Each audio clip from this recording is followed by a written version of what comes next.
আলাইকুম প্রিয় দর্শক শ্রোতা বন্ধুরা, শেষ হইল না শেষ মধ্যপ্রাচ্যের যুদ্ধ। আবারও মার্কিন যুক্তরাষ্ট্র এবং ইরানের মধ্যে হামলা পাল্টা হামলা অব্যাহত রয়েছে। ইরানের দক্ষিণাঞ্চলের খার্গ দ্বীপসহ তেল সমৃদ্ধ অঞ্চলে মার্কিন ব্যাপক হামলা, বিমান হামলা সহ নৌ হামলা অব্যাহত রয়েছে। ইরানের বন্দর নগরীগুলোতে যুক্তরাষ্ট্রের আগেই নৌ অবরোধ ঘোষণা করেছে। আর ইরানও হরমুজ প্রণালী বন্ধ করে দিয়েছে এবং তারা বাব আল মান্দ প্রণালী, অর্থাৎ লোহিত সাগরে যে এডেন এবং লোহিত সাগর সংযোগকারী বাব আল মান্দ প্রণালী বন্ধ করে দেওয়ার এবং লোহিত সাগরে পশ্চিমা জাহাজ চলাচল বন্ধ করে দেওয়ার হুমকি দিয়েছে। তাদেরকে এটা করতে হলে হুতিদের সহযোগিতায় করতে হবে।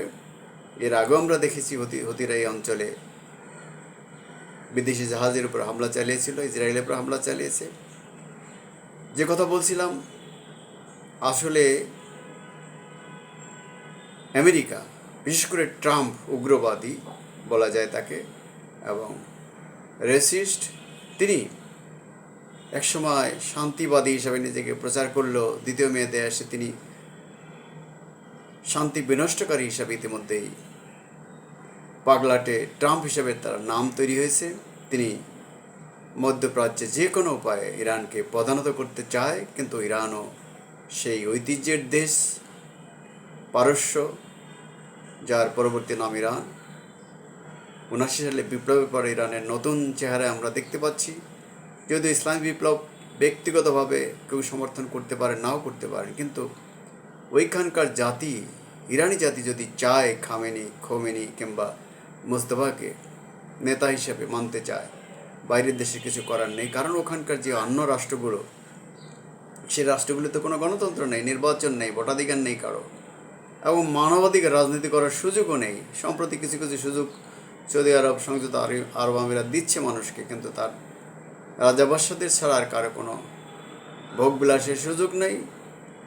তাদের কিছু সাহায্য বাড়িয়ে দিয়ে তারা তাদের উপরে রাজনীতি না করার খড়গ চাপিয়ে রেখেছে এবং তারা শাসক গোষ্ঠীর বিরুদ্ধে কথা বললেই তাদের ফাঁসি দেওয়া হচ্ছে। যদি ইরানে খুব বেশি গণতন্ত্র আছে এটা বলা যাবে না, কিন্তু তবুও মধ্যপ্রাচ্যের এই দেশগুলোর তুলনায় অনেক বেশি গণতন্ত্র আছে ওখানে। যাই হোক, যুক্তরাষ্ট্র কিংবা ইসরায়েল কেন এই অঞ্চলে এতটা আগ্রাসী হয়ে উঠেছে এটা সবাই জানে। তারা এখানে তাদের কর্তৃত্ব বজায় রাখার জন্য, এখানে তাদের নেতৃত্ব ধরে রাখার জন্য, এখানে তাদের আধিপত্য বজায় রাখার জন্য, তেল গ্যাসের উপর তাদের নিয়ন্ত্রণ প্রতিষ্ঠার জন্য এবং রাজনৈতিক নিয়ন্ত্রণ প্রতিষ্ঠার জন্য, ফিলিস্তিনের অধিকার খর্ব করার জন্য তারা এতটা বেপরোয়া হয়ে উঠেছে। ফলে এখানে ফিলিস্তিনিদের স্বাধীন রাষ্ট্র প্রতিষ্ঠার কোনো বিকল্প আসলে নেই। যে কারণে লেবানন এবং ফিলিস্তিনিদের উপর ইসরায়েল এতটা ক্ষুব্ধ। সিরিয়ার উপরে তারা ক্ষুব্ধ, কিন্তু সিরিয়াতে অনেকটা তারা বাশার আল আসাদকে বিদায় করতে পেরেছে। এখন তারা পুরোপুরি চীন এবং রাশিয়াকে যদি বাগে আনতে পারত তাহলে 16 কলা পূর্ণ হতো, কিন্তু তারা ইরানকেই বাগে আনতে পারছে না। হ্যাঁ, ইরানের যে হামলাগুলো হচ্ছে অত্যন্ত শক্তিশালী বোমা, বিমান, নৌ শক্তি নিয়ে মার্কিন সাম্রাজ্যবাদের শক্তি নতুন চেহারায় আবির্ভূত হয়েছে মধ্যপ্রাচ্যে এবং বিশ্বের অন্যান্য রাষ্ট্রে।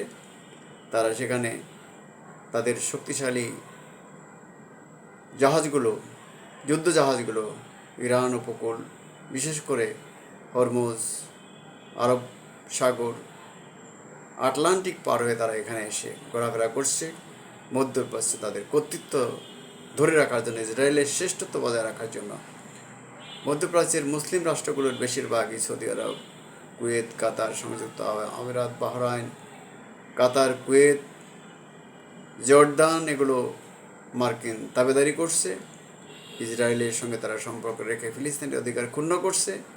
ইরানই একমাত্র দেশ যারা ফিলিস্তিনের অধিকার রক্ষার পাশাপাশি একটি মর্যাদাশীল ঐতিহ্যবাহী জাতি হিসেবে মাথা তুলে দাঁড়াতে চায়। তারা অনেকটা অগ্রসর হয়ে আছে।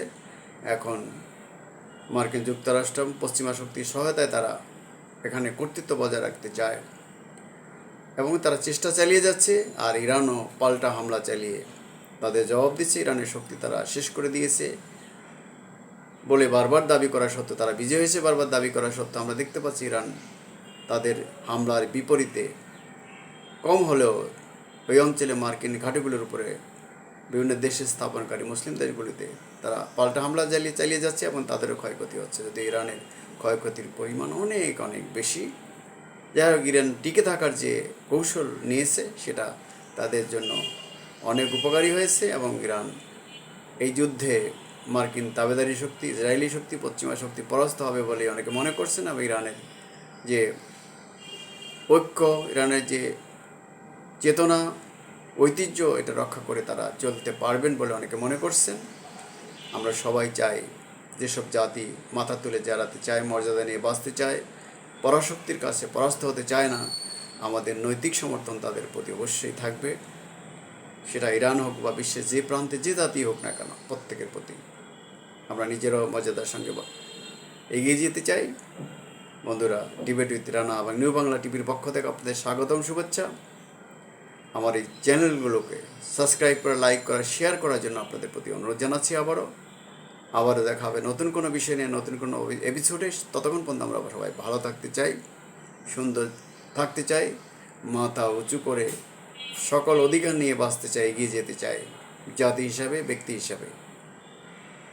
সবার এই কামনা, সবার প্রতি এই আবেদন রেখে, এই চেতনায় উদ্বুদ্ধ হওয়ার জন্য অনুরোধ জানিয়ে আমার বক্তব্য শেষ করছি। আল্লাহ হাফেজ, আসসালামু আলাইকুম।